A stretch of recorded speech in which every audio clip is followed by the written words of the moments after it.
Secondary period. The fertile earth in life and transformation. Kardec explains that after the initial phase and transition periods, the earth entered an era of great stability and fecundity. The secondary period, known by science as the Mesozoic era. It was the time of primitive forests, vast and warm oceans, and the proliferation of increasingly complex life forms. Matter reached new expressions of harmony and beauty, and the planet became the true sanctuary of organic life. Plants covered the earth with dense tropical forests, and the seas were populated by countless creatures.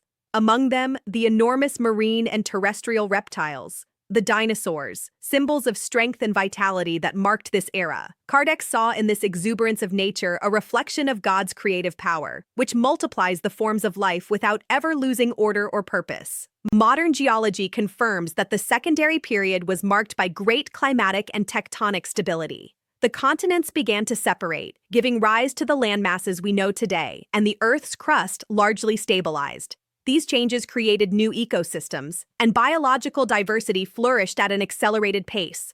Marine and terrestrial life reached unprecedented complexity, and the first mammals and birds began to emerge, heralding the human era that would come later.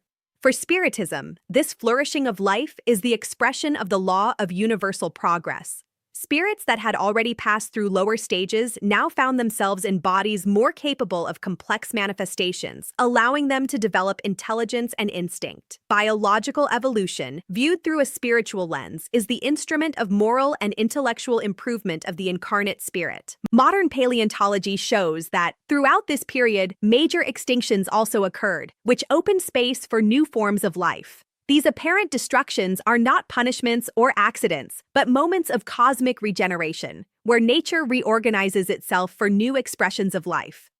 What perishes gives way to what is reborn, just as the spirit leaves the worn-out body to don a new one in its upward march. Current physics and biology recognize that life evolves systemically, under precise laws of adaptation and transformation. The energy that drives these processes is the same that Kardec called the universal cosmic fluid, the subtle field that links all creation, from particles to spirit. The universe is a vast laboratory of life, and each phase of the earth is a chapter of this divine work in constant motion.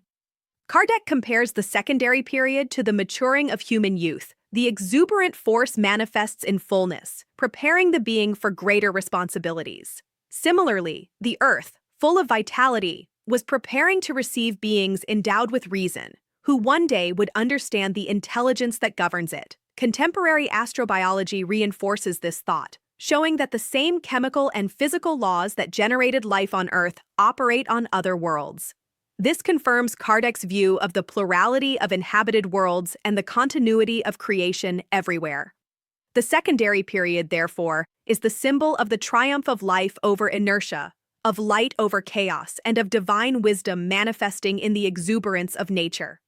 Each plant, each animal, and each mountain of this era was an instrument of the planet's spiritual and material evolution.